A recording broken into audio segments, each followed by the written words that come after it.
I'll quickly move into. We're a bit short of time, but I'm just going to try and roll through this quite quickly. But we're talking about parties. We're going to quickly just have a quick review about another major US festival that occurred fairly recently. But we're catching up a wee bit because our podcast is only a month, is per month. But what we're going to talk about now is about what went down at Coachella, because obviously Ultra Music Festival had a few controversies and chaos with the weather. Coachella ain't no different. It also had its chaos and a few things that went down. Thankfully, the weather was not one of them.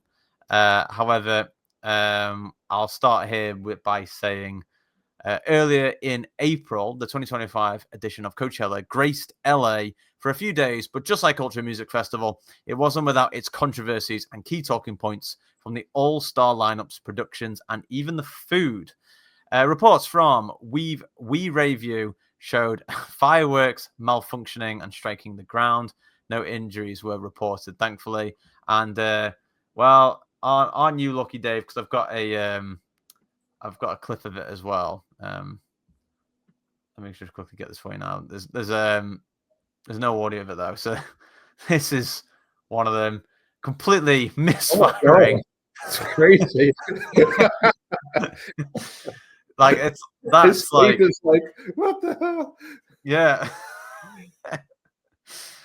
I mean, that's one hell of a malfunction, right? I mean, my goodness. It looks like it actually hits like the top of a food trailer, actually, if anything. But imagine getting the burger there. Holy crap! Yeah, so that was that was one of the things observed. It also I continue here. Additionally, there were also issues with some of the artists, and this is probably the main talking point that a lot of people are aware of. Deadmau5, aka Test Pilot, was doing a back-to-back set with Jew, I think it is, before his performance was cut short after appearing heavily intoxicated on stage. Dave Collins, you may have seen this already, but I'm going to continue it anyway. But I'm just going to wait to see just to see when the video restarts again, because obviously with reels they just keep going basically. Sure, yeah. I've already got something in my head because I've seen Paul Van Dyke off his head. I mean, this is that, yeah. Yeah, this is up there. I think this is towards the end of the this is towards the end of the video, but they did eventually actually cut off the music entirely because he got Joel Zimmerman in particular got very, very drunk. I believe Jew was also pretty drunk as well. So this is the end of the video now, so it's just going to go right to the beginning now, because obviously this is where around about the time where they cut him off. It was after 40 minutes, I believe it was. So they didn't even complete the full back-to-back set. But they obviously clearly saw how just how off the rails Joel was being. And it does look like they were getting... So this is the start of it, look. So there you go, look. So that's Joel Zimmerman downing a Corona.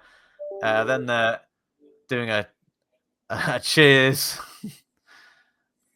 And then later on, we can see here Deadmau5 falling over. And then here we're seeing him leaning on the mixer and then falling asleep. What the fuck? There you go. And then he's up again. There he is, look. And that's his second fall. He falls over again. And that's roughly where they decide to cut the music and they send him away. He manages to get on the microphone, but then they cut his mic as well. So, have you heard he's coming to London soon? I saw a gig for that the other day online. Yeah, he is, and I'm hoping that he's not going to be like that. But of course, that is just one of the controversies that went over during the Coachella Festival. There's more though, Dave. So as I've written here, furthermore, Toronto DJ and producer Bambi had criticized the festival due to her performance being marred with technical issues with the gear and sound equipment. From the article written by Carlos Hawthorne, I believe it is. Let me just quickly share it here as well. Bambi mentioned, quote, "Yesterday, when I pulled up, the artist before warned me that the sound had been chipping out to dead silence for sometimes minutes at a time," she wrote. "The equipment I played on was completely malfunctioning. It's safe to assume, had we been bigger artists on the main stage, this issue would have been fixed way earlier within the show day," end quote. Her Instagram story continued with Bambi mentioning, quote, "Unfortunately, the music industry, especially in the US, is quite hierarchical, with basic care only being given when you're super established," end quote from Bambi's story.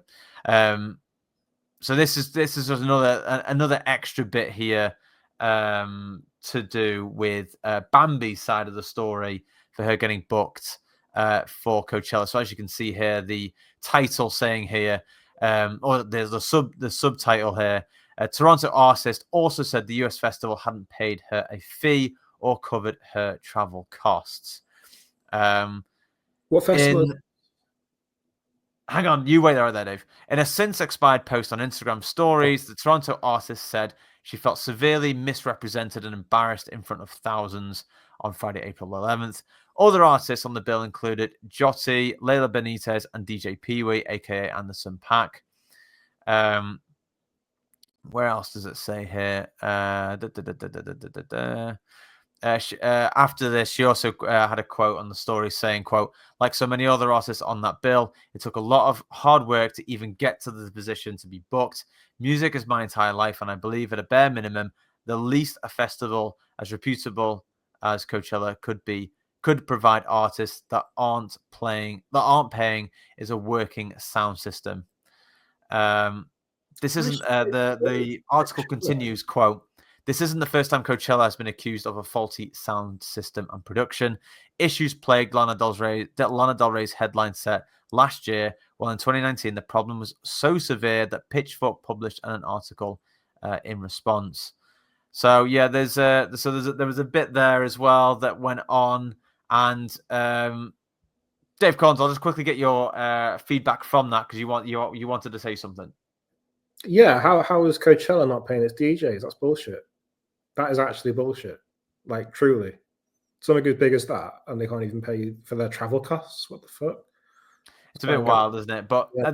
obviously, just to be neutral here, these are the things that Bambi has mentioned. Coachella has not confirmed these things, or at least as far as to our knowledge. But that's one thing I will quickly mention. One of the other clips I was going to show you actually was a reel that was highlighting some of the food costs at Coachella, which was another talking point. However, the worst food festival. So let's see how this compares. The post has since been deleted, but what I've mentioned here, what I've written here as a final piece was, finally, the food prices were a talking point. Like many other multi-day festivals, it's often the scenario that you cannot leave festival grounds once you have entered. And even if you can leave, you cannot bring in any food. So if you want anything, you must spend it there. We Rave You compiled a compilation of posts that takes you on a little tour on how much some of the food was, which was ... interesting. Unfortunately, the post has since been deleted. But just based off my memory, it was a clip of a girl that had bought 2 little plastic trays of tacos with a bit of guacamole and some cheese on top, maybe a few beans. And then she had 2 drinks, and it was €100 for all of that. No, sorry, $100. Sorry, $100. $100. And she said that the tacos weren't even hot; they were like kind of cold. So that kind of gives you an insight as to how expensive it was. All I would say is anyone that did go to Coachella Festival who is tuned in or watching the video, let us know in the comments of if you had any such experiences. But as you saw there, Dave, quite a lot of things going on at Coachella Festival. What's your instant reactions to Coachella Festival as a whole. Would you go to that if you were in LA? It sounds a bit of a shit show this year, doesn't it? Getting hit by fireworks, DJs pissed off their head, sound systems that don't work, and tacos that cost $100. I mean, well, let's be honest. We're highlighting some of the talking points of the festival. It did look like it was a good festival, but obviously not. It wasn't perfect. I think we can say that, can't we?